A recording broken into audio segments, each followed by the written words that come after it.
à tous, nous nous retrouvons ce soir pour l'entretien de la rédaction. Nous avons l'honneur d'accueillir professeur Ahmed Laraba. Professeur Ahmed Laraba, bonsoir. Bonsoir madame. Vous êtes président du comité d'experts chargé de la révision constitutionnelle. Merci d'avoir accepté de nous accorder cette interview. Alors le président de la République vous a chargé de présider le comité d'experts dont sa principale mission sera de formuler des propositions pour une révision constitutionnelle. Vous avez tenu ce matin votre première réunion avec les 16 autres experts en droit constitutionnel désignés également pour faire partie de ce comité. Le chef de l'État a tracé les grandes lignes sur les principaux amendements apportés, résumés en 7 grands axes et vous a laissé cette latitude de faire d'autres propositions. Alors tout d'abord, Monsieur Laraba, l'édification de l'Algérie à laquelle aspirent les citoyens implique la reconsidération du système de gouvernance. Comment cette révision va-t-elle le reconsidérer? Irons-nous vers un paradigme constitutionnel? Faudra-t-il aller vers une rupture avec d'anciennes pratiques, Monsieur Laraba? Écoutez, effectivement, je vais commencer par la fin de votre interrogation. Il faut aller vers la fin d'un très grand nombre de pratiques. D'au moins les 2 décennies écoulées et cela passe évidemment, même si ce n'est pas suffisant, cela passe par l'introduction d'un certain nombre de règles nouvelles, de techniques de contrôle nouvelles, de constitutionnalisation du principe de la bonne gouvernance, avec tout ce que cela peut impliquer comme modification au point de vue de la transparence, au point de vue de la lutte contre la corruption d'une manière générale. Et cela passe évidemment également par la préconisation de principes de prévention. Évidemment, tout cela ne peut pas suffire. Parce que la dimension juridique à elle seule ne peut pas tout. Mais elle peut être le point de départ d'un certain nombre d'innovations qui peuvent contribuer, qui peuvent faciliter l'évolution dans le sens souhaité par le mouvement populaire. C'était une priorité politique, la révision constitutionnelle? Moi, je pense que c'était une priorité politique absolue. Vous savez, le temps des révisions s'est modifié avec l'évolution des choses. Il fut un temps où les constitutions étaient élaborées pour une très longue durée. Ce n'est plus le cas. Ce n'est plus le cas en Algérie, mais ce n'est plus le cas un petit peu de par le monde. Une étude a montré que la plus longue période pour une constitution durait environ 20 ans, en moyenne 8 ans. C'est-à-dire qu'aujourd'hui, on va vers des changements selon l'évolution de la société? Je vois que vous connaissez aussi bien que moi le sujet. Effectivement, le droit doit d'une certaine manière être le reflet de ce qui se fait dans la société. Les sociétés bougent, les choses évoluent, et il est évident que cela évidemment... Alors faudra-t-il passer d'abord par des bilans sur notre société pour connaître son évolution et ses réels besoins pour pouvoir réellement apporter les amendements nécessaires dans cette nouvelle constitution? Je pense que dans la lettre de mission qui nous a été confiée par Monsieur le Président de la République, il y a une prise en considération du fait que la société a évolué, qu'un certain nombre de pratiques étaient absolument inadmissibles, qu'il faut absolument essayer de voir comment est-ce qu'on peut les juguler définitivement. Mais encore une fois, il faut que le juriste soit modeste. Il ne peut pas tout à lui seul. Mais il est, encore une fois, un point de départ. Si vous permettez, j'aimerais faire une petite mise au point. Quant au rôle de notre commission, j'ai entendu, j'ai lu ici et là, ici ou là, des choses qui sont complètement fausses, qui sont complètement erronées. Sur quelle base? Tantôt, j'entends, je lis que nous sommes une constituante, tantôt j'entends l'inverse, nous sommes des organiques, des intellectuels organiques. Quelqu'un a osé convoquer Gramsci pour parler d'intellectuels organiques, alors qu'il s'agit tout simplement, pour nous, de contribuer à des propositions juridiques concrètes.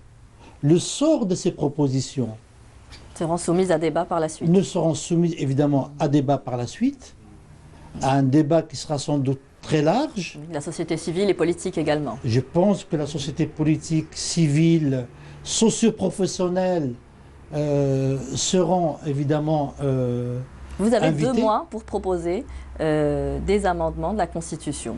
Nous avons 2 mois. 2 mois. Nous avons un délai de 2 mois à partir des 7 axes Oui. que vous avez rappelés très brièvement tout à l'heure. Alors on reviendra sur un des axes. Depuis ces dernières années, nous avons eu un régime hyper-présidentialiste où tous les pouvoirs étaient concentrés au niveau du chef de l'État. Le président de la République, Abdelmadjid Tebboune, veut aller vers un partage des pouvoirs, un équilibre de pouvoir. Vers quel régime irions-nous? Lequel serait le plus adapté pour notre société? J'entends souvent cette question. Je voudrais un petit peu la préciser si vous le voulez bien. Il ne peut pas s'agir de définir a priori quel type de régime parlementaire, vers quel type de régime politique, pardon, on peut aller. Je sais que le régime parlementaire connaît un certain succès, mais il faut bien voir de quoi on parle lorsqu'on parle de régime parlementaire. D'où ma question, le plus adapté pour notre société, pour Le notre régime pays. parlementaire postule l'existence de partis politiques bien ancrés, bien installés, qui fonctionnent. C'est le cas en Grande-Bretagne, qu'on invoque souvent. C'est là qu'il faudra renforcer le rôle des partis politiques sur la scène publique en Algérie. Est-ce que cela sera aussi Je dis voilà consacré? quelles sont les conditions préalables pour l'hypothèse du régime parlementaire. Mais l'actualité la plus brûlante montre que il peut y avoir des problèmes. Sans citer d'État, nous avons autour de nous des États qui ont opté délibérément pour un régime parlementaire qui connaissent de très gros problèmes. Parce que... Le semi-présidentiel serait plus adapté pour nous? Pas d'a priori, pas présidentiel. Enfin, je vous donne mon sentiment. Je pense qu'il faut tenter, d'une manière générale, d'évoluer vers un nouveau paradigme. Toutes les constitutions algériennes, depuis 1976, je laisse de côté celle de 1963, ont été empreintes et imprégnées par le label du régime qui a été instauré par la Constitution du 22 novembre 1976. Je pense qu'il faut essayer de nous en sortir sans aller forcément vers un régime parlementaire. Je pense qu'il faut réduire considérablement. Peut-être renforcer le contrôle parlementaire. Tout à fait. Il faut réduire considérablement les pouvoirs les pouvoirs du président de la République, mais vous pouvez construire la plus belle élaboration, la plus belle constitution du monde, elle peut faire l'objet d'applications qui ne sont pas bonnes. Donc il y a également une histoire de pratique de la Constitution. Oui. La Constitution, c'est un texte plus une pratique. Et le rôle du juriste, c'est d'essayer d'organiser des techniques qui pourraient permettre, effectivement, dans la pratique, d'éviter un certain nombre de choses. Par exemple, la limitation, des mandats du président de la République. Oui. Elle est consacrée dans la Constitution. Mais en 2008, alors même qu'elle était déjà consacrée, un raisonnement a été tenu, consiste à dire, mais c'est... Le dernier mot appartient au peuple. Pour garantir que les amendements ne soient plus soient préservés. Je ne vous cache pas que nous sommes effectivement à la recherche, dans le sillage des perspectives tracées par M. le Président de la République, de règles qui nous permettraient de prévenir une éventuelle hypertrophie nouvelle des pouvoirs du Président de la République. Nous sommes parce que le fait de consacrer cette règle comme étant immuable, comme ne pouvant pas faire l'objet de révision, n'a pas suffi. Parce que... Elle a été consacrée en 1996 et en 2008. C'est en 2008 qu'il y a eu ce changement-là. Oui. Parce que le pouvoir constituant, c'est le peuple, effectivement. Alors vous avez parlé tout à l'heure du pouvoir du juriste, de la justice. Aujourd'hui, on parle de séparation, d'équilibre des pouvoirs. L'indépendance de la justice est un des fondements pour la consécration d'un état de droit. Aujourd'hui, elle doit s'exercer en toute indépendance, dans le respect de la loi et hors de toute pression ou influence. Alors, comment le garantir également dans la Constitution? Dans les 7 axes qui nous ont été proposés par le président de la République, il y en a un, vous l'évoquiez tout à l'heure, qui concerne la justice. Et je pense qu'il y a des signaux forts à lancer. Par exemple, il est évident que le Conseil supérieur de la magistrature l'organisation devrait être revue substantiellement. Je pense qu'il faut essayer. L'indépendance de la magistrature, c'est également un état d'esprit. C'est une culture. Et une pratique. Est une pratique qui ne peut venir que progressivement. Lorsque pendant très longtemps, le juge a été peut-être la bouche de la loi, celui qui, je ne dis pas que c'est forcément tout le temps le cas chez nous, celui qui n'a fait qu'appliquer très fidèlement les textes, celui qui s'est dispensé de son pouvoir d'interprétation, cela pose problème. Je pense que le juge, effectivement, algérien, doit être placé dans des conditions qui peuvent lui permettre de s'épanouir. Et je vois déjà un certain nombre de manifestations. Alors le président de la République annonce vouloir assurer cette séparation de l'argent du politique à travers la moralisation de la vie publique, la lutte contre la corruption. À travers quel mécanisme pouvez-vous l'introduire? C'est une question fondamentale. C'est une question fondamentale. Et il existe déjà des mécanismes qu'il va falloir renforcer.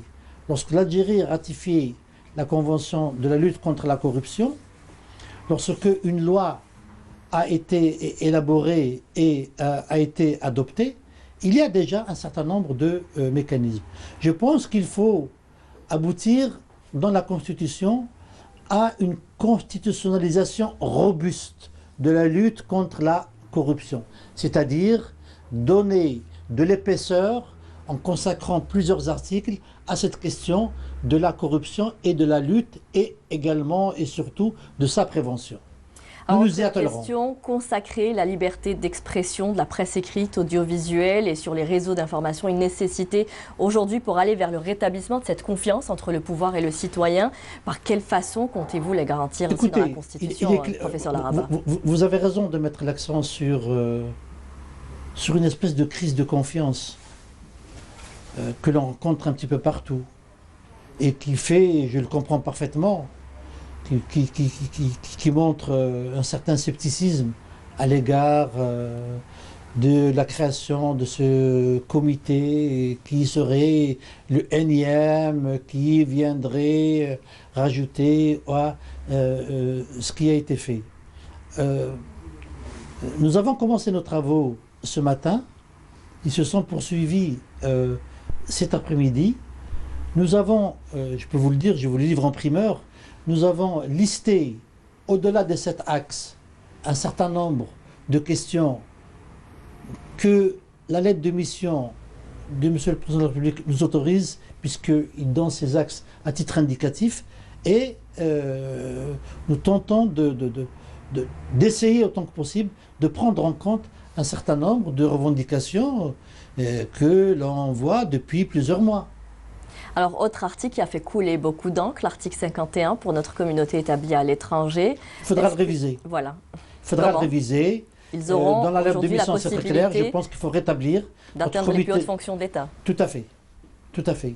Ce sera un article aboli. De toute façon, ça faisait partie du programme du président de la République. Je ne sais pas s'il sera aboli. Nous faisons des propositions, n'est-ce pas? Nous faisons des propositions. Déjà, cela faisait partie du programme du président de la République. On n'est pas une constituante.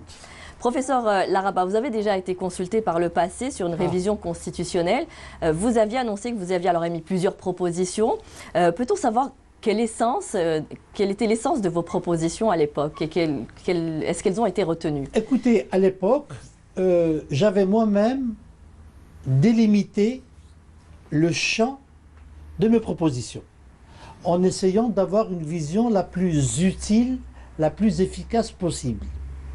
Et donc, j'avais préconisé, en laissant un peu de côté car je savais que ma démarche allait être vaine, tout ce qui tournait autour du pouvoir, des pouvoirs du président de la République et de l'exécutif d'une manière un peu plus générale.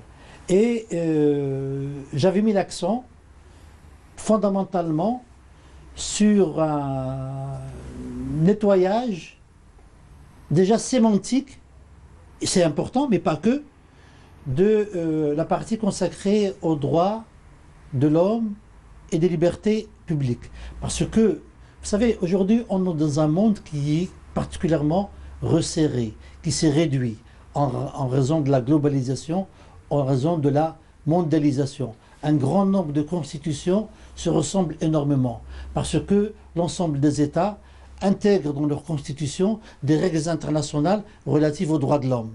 Et donc, comme la plupart des États ont ratifié les pactes ou conventions relatives aux droits de l'homme, on retrouve dans les constitutions toutes ces règles-là, toutes les constitutions. Et j'avais travaillé en ce sens, j'avais formulé des propositions en ce sens, et j'avais également formulé des propositions sur des questions plus techniques qui n'intéressent, qui n'accrochent pas forcément, hein, parce qu'elles sont un petit peu trop techniques, rébarbatives, sur les questions de l'expropriation et de l'indemnisation. Je dois dire que je ne suis pas sûr d'avoir été le seul à le proposer. Il y en a une qui a été retenue, une seule de mes propositions qui a Laquelle ?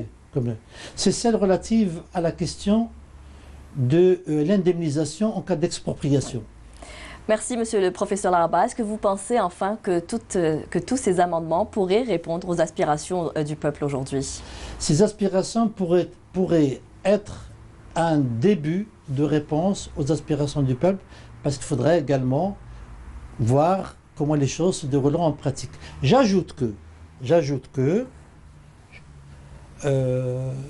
ces propositions que nous allons faire, dans un délai n'excédant pas 2 mois, seront soumises, comme vous le disiez, à un très large débat, qu'il y aura sans doute des propositions de rectification de nos propositions qui seront faites, et une fois qu'un tour d'horizon sera fait, une fois que seront prises en compte les doléances, les revendications, les propositions précises qui pourraient être faites, nous reprendrons la main en tant que comité d'experts pour formuler une mouture qui prendra en compte, je l'espère, je le souhaite, en tout cas moi j'y suis déterminé, l'ensemble de ces suggestions, propositions, revendications. Et qui sera soumise par la suite à référendum. Et bien évidemment, tout cela ensuite sera soumis à référendum populaire. Professeur Ahmed Laraba, merci d'avoir été avec nous ce soir et d'avoir répondu à toutes nos questions. Je vous remercie de votre invitation. Je rappelle que vous êtes le président du comité d'experts chargé de la révision constitutionnelle. Merci à vous tous de nous avoir prêté attention. Très bonne fin de soirée sur Canal Algérie. Au revoir.